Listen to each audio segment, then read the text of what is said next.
shit, so I will get sick.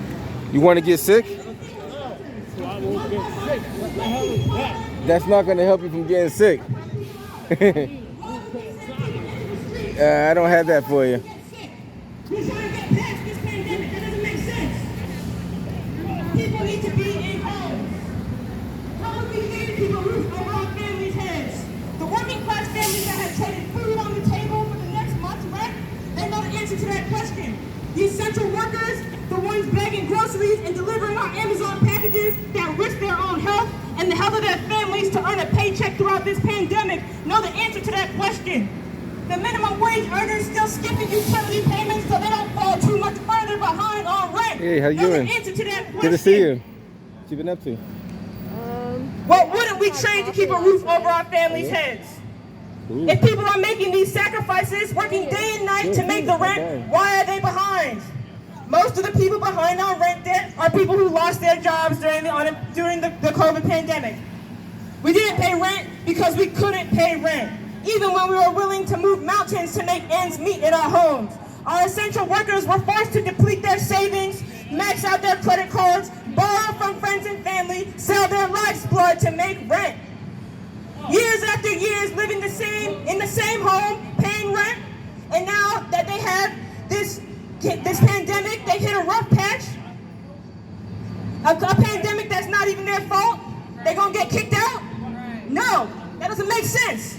Cancel the rents, erase the rent debt, forgive missed mortgage payments for all small homeowners. The people need relief. Bail out the people, not banks and corporations. They're doing that in California, they can do it right here in Boston. People have been out in the streets month after month in cities across this country calling for these demands. Demonstrations, car caravans, dozens of cities across the country since back in April. Cancel the rents. We need relief to get through this pandemic and this economic crisis. Cancel the Rents Boston organizers out of the Liberation Center right over on Blue Hill have been out in the streets. We work out of that area because this is where some of us stay, and that's where families who have struggled the most with rent debt live. The Black, brown, and immigrant boroughs of this city are the same places that have always struggled with rent payments and evictions. These are the communities that have always faced the worst of every economic crisis, whose streets don't get cleaned, whose education systems get underfunded, and who work the lowest paying jobs in the city. Mattapan, Hyde Park, Dorchester, what do these boroughs have in common? These boroughs saw COVID ravage their communities, whose members still had the least access to the vaccine. These are the same working class communities that have always needed relief in this city and the ones that need it the most right now. These are the communities of minimum wage earners, of essential workers, of single mothers. These are Black, brown, and immigrant communities, the ones that are targeted by developers for rent hikes that push them out, replacing families with condos and overpriced apartments. When our right to housing is under attack, what do? Stand up, fight back. What do? Stand up, fight back. We fight together because it's only when we stand together in tenants unions, housing organizations, renters associations, neighborhood coalitions. When we stand together, we have the power to protect our most vulnerable members of the community. That's right. There are already too many children without homes in this city. Right. There are already too many single mothers working too many jobs. There are already too many unhoused people weathering actual storms with nothing but the clothes and their bare skin on their back. We have lost too many lives to this health crisis. We have lost too many families to this economic crisis. We don't need any more homeless people in our intersections, on our sidewalks. Right. Bail out the city, keep people in their homes. Thank you. Yeah. All right, give it up for Nav. Yeah. That should have made you ready to fight. Yeah. All right, so Cancel the Rents is a group of committed activists, organizers that have been helping tenants fight back against landlords. Yes, we have these demands of the state, but we also know that people got day-to-day struggles they have to worry about. Right. People have to fight for housing. People need to fight for the housing they're currently in. People are living in substandard conditions. People are living with neglectful landlords. People are living with abusive landlords. People are facing unjust evictions. not just illegal evictions, which are often unjust, but all evictions are unjust. Right. Housing is a human right. That's right. That's right. But we have to know, we have to have the tools to use day to day to fight back. Tools that we can use as families, as individuals, but more importantly, as organized tenants. We've been helping tenants fight their cases. We've been helping tenants strategize.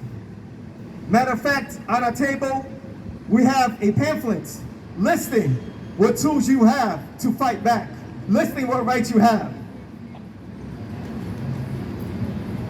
So speaking on the importance of knowing these rights, speaking on these rights, his fellow Council Lawrence and Boston Liberation Center volunteer, Yesenia. Right. Peace everyone, my name is Yesenia. As Daniel mentioned, I'm a volunteer organizer with Cancel the Rents Boston. I'm also currently working in the healthcare field, helping people navigate the housing system. So I know firsthand how this capitalist system has left working class Black and brown people with hardly any resources or protections from greedy landlords. Cancel the Rents is a campaign that was created at the start of the COVID pandemic, but our work is only getting more urgent with the government letting the national eviction moratorium expire at the end of next month. The government is leaving the people vulnerable. Come on, girl.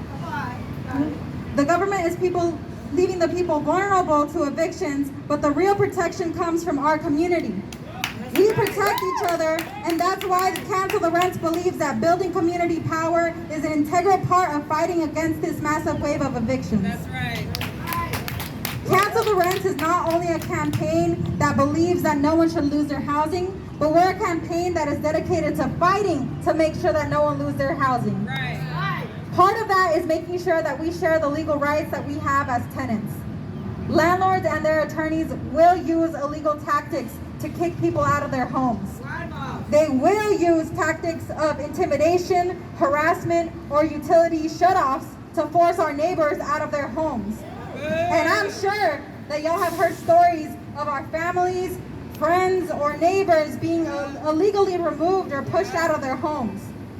That's why in Cancel the Rents, we say that if we don't know our rights, we don't have any.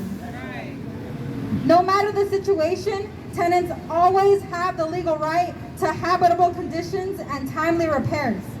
Even if you cannot pay rent, there's no situation where your landlord can legally shut off your utilities or change your locks or force you to live in unsafe conditions. If your landlord is trying to force you to live in unsafe conditions, take pictures. Your landlord also has to give you 24 hours notice before entering your apartment, and they need your permission. Your landlord can never touch your belongings or remove you from your apartment. Only a judge can order your eviction, and only a sheriff or constable can handle the home eviction. Knowing our rights is the first step to stopping greedy landlords from rolling all over us. But we can't stop there. We need to fight back. Landlords count on us being too scared and ignorant to fight back because they know that when we do fight back, we can win. And we can fight back in so many ways. When landlords violate our legal rights, we have the right to take our landlords to court. But we shouldn't stop there. We can use the court as a tool, but we should also understand that the court is a landlord's playground. Our real power lies in our numbers. It lies in us doing whatever it takes to protect each other. Whether that's signing petitions, making phone calls, or taking to the streets in solidarity with our neighbors to prevent unjust evictions during the pandemic. Regardless of whatever tactic we use, the most important thing is that we see this as a collective fight. We have the power to fight for housing justice, but we have to be organized and united in struggle. Please visit our table to sign up to stay in touch and learn how to fight against evictions in our neighborhoods. Thank you. All right.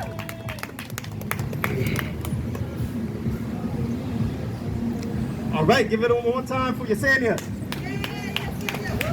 It's very important that we know these rights. So please come to our table, get in touch with us so we can talk about what your rights are. Like I said, we have a pamphlet listing all these rights, using what tools you can utilize to stay home, to fight for better living conditions. So learn your rights, join the struggle, and please come visit us at our table. This will only empower you, your family, and your neighbors. Now, like I said before, the struggle for housing is connected to all our other social struggles.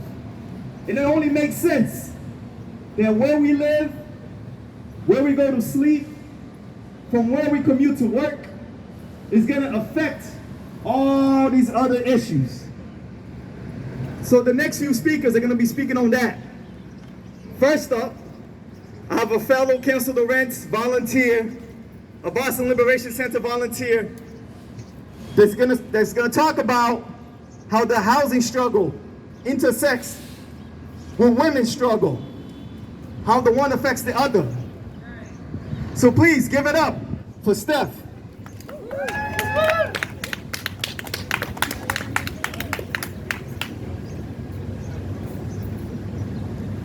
Good afternoon, everyone. Thanks for coming out today. My name is Stephanie, and I'm an organizer with Cancel the Rents Boston. I'm a lifelong tenant, and I've struggled with bad living conditions and rent increases in many apartments in Boston and Greater Boston my entire life. I'm going to speak a little bit about my mom right now. So my mother worked really hard, and she sacrificed a lot to support me and raise me. And owning a home was too expensive in my hometown, especially as a single working mother. So growing up, we moved a lot. Sometimes due to high rent increases, we couldn't afford it. This struggle of unstable housing has continued into my adult life due to ridiculous rent increases and bad living conditions that usually makes homes uninhabitable or unbearable. And these housing conditions are the result of a system that ultimately does not support tenants or our right to decent housing, despite the fact that we are hardworking people who put so much money into our rent check every month. So today I want to talk about how women and mothers disproportionately struggle with bad living conditions and evictions. Mothers are forced to make ends meet with unlivable wages, and yet they pay sky-high rents. And this often means working multiple jobs to survive. And when the pandemic struck, women were among the most impacted by job loss. Mothers are responsible not only for going to work each day to earn the income necessary to feed and care for their children or pay for childcare. In addition, they have to keep a clean and safe home. This is a double workload for many mothers that often goes unaddressed and unacknowledged in our society. Why was childcare not a top priority when Massachusetts decided to reopen? In fact, why is free childcare not a priority regardless of COVID? In a world we are all expected to work 40, 50, 60-hour weeks just to survive. Why in a world where restaurants and grocery stores throw away food and homes and apartments sit empty, are mothers left to struggle to provide the bare necessities for their kids, like food, shelter, and water?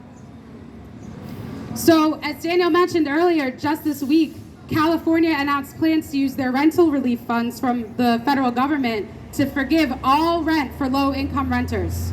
That's right. The federal stimulus money given to California is enough to forgive all rent debt for a third of California residents. That's almost 15 million people. Here in Mass, our entire population is just under 7 million. Just think about that. So Mass has received $968 million in pandemic relief funds. Where are those funds for the mothers in Roxbury who are struggling paycheck to paycheck? Why have so many of them not heard back from RAFT? Why have so many of their applications been rejected? Why can't Massachusetts forgive our rents like California for our low-income renters? Why? Or extend the eviction moratorium more than just a month, like half a dozen other states already have. There is no excuse for the lack of relief or protection being given to the majority of tenants here in Massachusetts. And I am personally outraged at the rate at which mothers and families have been displaced or threatened with displacement during one of the greatest economic and health emergencies in this country's history. Our government completely failed to handle COVID and the economic crisis of this year. Not only because it didn't have the resources, but because the government prioritizes profits of business over our well-being. Big businesses, specifically. For many families right here in Boston, the eviction moratorium has been the only protection keeping them in their homes. And as we head into summer and we face the very real possible ending of that moratorium at the end of next month, working families are going to have to pay the price for politicians' failures and landlords' greed. During COVID, Black women have been twice as likely to be behind on rent as white renters. When the temporary ban on evictions expires, these women and their families are going to be at the most risk of becoming homeless. What type of society allows that to happen? Women and mothers have been the glue that holds our neighborhoods together. They take care of and educate our children, they care for our elders, and they are on the front lines fighting COVID. Women and mothers deserve so much better than that. Despite these powerful systems working against us, women have always played a central role in fighting against these injustices. When we do outreach in the neighborhood, we find mothers fighting to keep their families in their home and provide a safe environment for their kids to stay healthy. We need to build a community movement to make what they're fighting for a reality.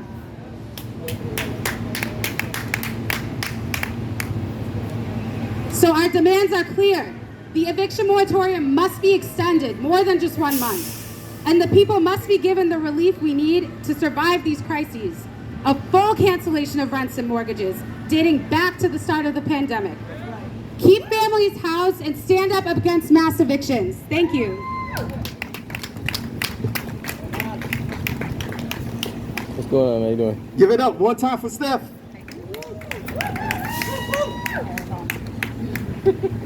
So we got to make sure that women in the city are protected.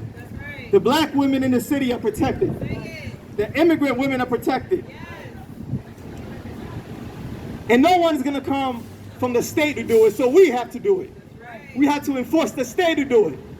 And we need to be organized in doing so. You know, the state will tell you to apply for RAFT and you'll be okay. Apply for this program that helps pay towards rents and nobody can evict you. What they don't tell you is that you're going to be waiting for months.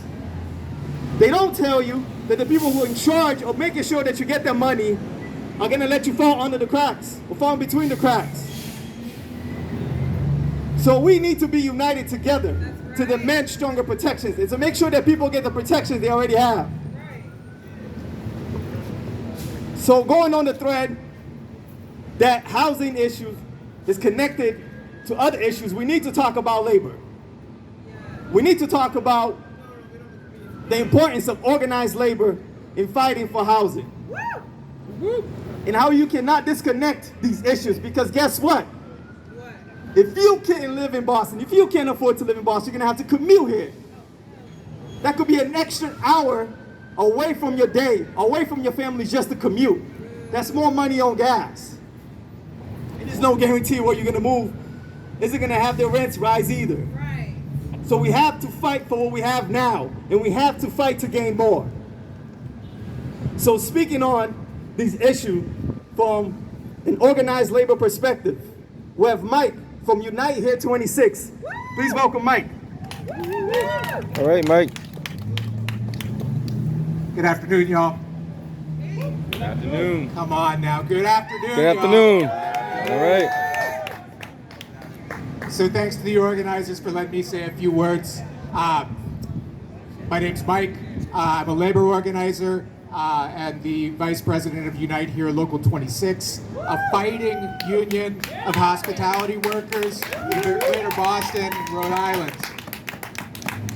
Our members work in the hotels, the cafeterias, the casinos, and restaurants across this area, which means that our members have been at the center of one of the industries decimated by this pandemic. In the worst moments of the last year, over 90% of our members were laid off from their jobs. Over 90%. Now, we have our union, so we were able to band together and protect each other. I'm going to give that just a second here.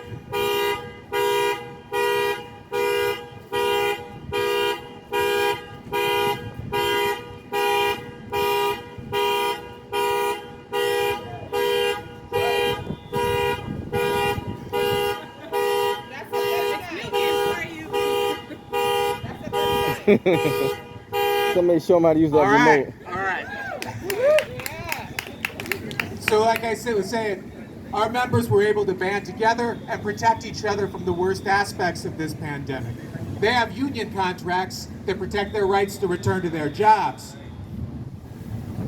That said, this fight isn't over because even in the unionized parts of the industry, these companies are trying to take advantage of this pandemic, which That's means right. as we reopen, right, as we have this supposed recovery, they're trying to do the same amount of work with less workers. The classic tool of the speed up. Now, in the non-union part of the industry, that's where it's been truly tragic and people's lives have been destroyed. Just one example, the Marriott Copley Hotel decided they were going to permanently eliminate the jobs of hundreds of workers. And why? So that they could create a more profitable investment for the real estate investment trust that owns that hotel. They said in their stockholders report that we should look at the pandemic as an opportunity. And that opportunity means destroying the lives of working people. So that's just one example, one egregious example of how they're trying to turn this pandemic into an opportunity for profit. So what does all this have to do with housing? Well, if it wasn't obvious before the pandemic, it should be obvious now that housing is a labor issue. Right, that's right. If you can't afford to stay in the city where you work, you're not going to be able to hold down that job. That hour commute is if you're lucky. As our members get pushed further and further out of the city, well, it's a lot worse when your job is eliminated. And as we see the better jobs in the service sector eliminated and replaced with poverty jobs, we're going to start to see a change in communities like Roxbury, like Dorchester, like Mattapan, as people of color are forced out of the city. We need to decide if we're going to sit back and allow that to happen or if we're going to fight. We're gonna fight. That's right. All right, all right. So there's a narrative out there right now, a false narrative that's popular with politicians. You can see it a lot in the media, that there's a challenge getting people back to work, and it's because unemployment benefits are too generous. They say that, we're all living it up on unemployment, too lazy to come back to work, and got to cut those benefits to get people back to work. Well, I'll tell you, the reality is, I think a lot of people are making a very reasonable and rational choice. So why are you going to come into a job that doesn't even pay you enough to pay rent month to month, let alone make up the massive rent debt from months of this pandemic? They want to get people back to work. There's a really simple solution. Increase wages, cancel the rents and mortgages, and I tell you, people are going to be ready to work. Nobody's going to come in and work for poverty jobs and be forced out of the city. But that sort of simple solution seems to be outside of the political imagination of the people who make these sorts of decisions. A worker-centered recovery, they can't imagine that. And, that just means it's like everything else for working people. It means it's something that we're going to have to fight for. They aren't going to give us anything. If we've learned anything from this last year, it should be the lessons of the uprisings against racism and police violence from last summer, which tell us that when people organize and get into the streets and fight, well, all of a sudden, what's possible shifts pretty quickly. So people want to say, oh, cancel the rent, that's an impossible demand. It's only impossible so long as we sit around waiting for somebody else to do it for us. And I don't want to sit around and wait for anyone. I want to get out into the streets. I want to organize. I want to fight. I want to make sure that workers are at the center of this of a recovery. I want to make sure that our communities are bailed out and the working class is bailed out. So are we all going to be in that fight? Yeah. All right. Thanks all. Hey, mate. All right, give it one more time for Mike. Mike's the man. That's right, workers gotta band together, tenants gotta band together, the working class has to band together. We need to organize in every single sphere of our lives. Because here's the big secret. The government, the big capitalists, the slumlords, they are afraid of you. They are terrified of you. They seen what you've done last summer. They seen that you can bring justice to the streets. You can bring justice to the workplace. You can bring justice to your building. And you can only do it with collective power. And this is what we're here to build, collective power. So yeah, I like the ring of that. Of people's recovery, that sounds good to me. High rents, not so much. Poverty wages, nah. But a people's recovery, a people's plan. And only the people are gonna make that happen. So again, if you're interested in struggling with us, if you're interested in learning more about your rights as a tenant, please come to our table and let's talk. Because it's through talking that we're going to get to know one another and get to build that community power. Bail out the people, not the banks. Bail out the people. Not the banks. Bail out the people. Not the banks. Bail out the people. Not the banks. Bail out the people. Not the banks. That's right. So continue on talking on the thread of how all of the issues intersect. We have to talk about one of our country's darkest institutions, one that least talked about, one that lives in the shadows that we often don't get to hear about until people come back home. We have to talk about mass incarceration. We have to talk about how the system is stealing people off the streets, stealing people off their homes, stealing people from their works, and after being incarcerated when they come back, they have a hard time finding homes, they have a hard time finding jobs, so we need to talk about this. And to help us talk about this, I have the Executive Director of Justice for Housing, Leslie, so if you please could come.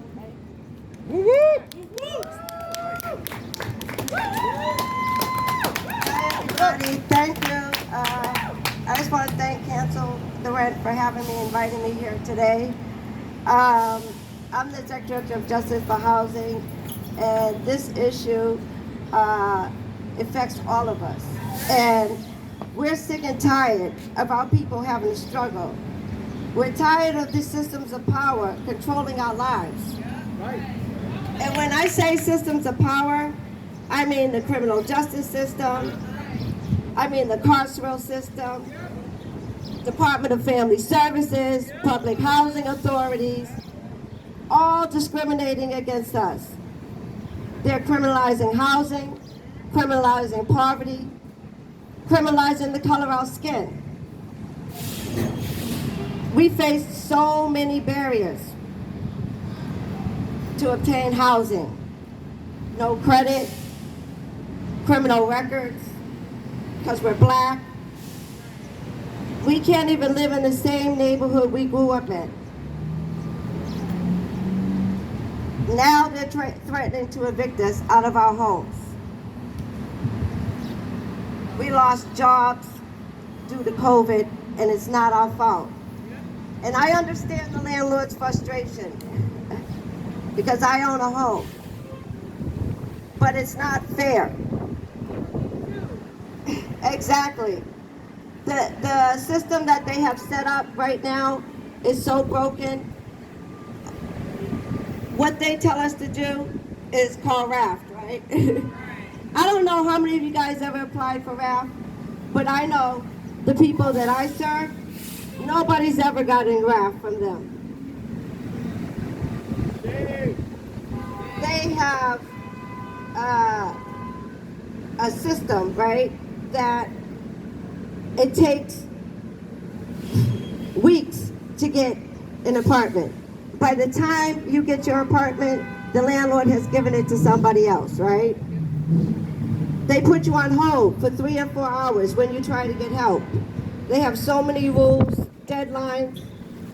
It's just an incompetent, broken system. The only people who get RAFT are the people that work there, their families, and their friends, right? None of us.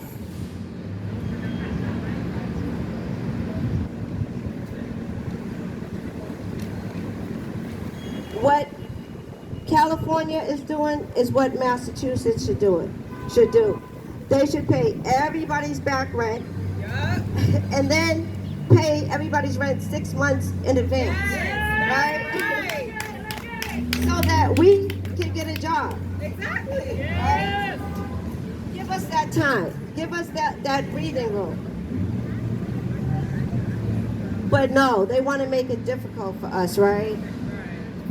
They know that the only people being evicted are black people. And so systems of power, they have too much control over our community. And we have to start fighting back. At Justice for Housing, we serve people who have a double stigma, right? They have a Corey and they're black. Who do you think is going to be housed last? We are over-policed. Our community is over-policed and underfunded. The DOC makes $2 billion a year to terrorize our community. The Department of Family Services get $180,000 a year to steal for one child, just for one child. So times that times how many kids are in foster care, that's how much they get a year to house one kid. And they're stealing our kids, they're stealing us from our communities. And then when we are released, we wear this scarlet letter, right? It's called a Corey. We can't get jobs, we can't get an apartment,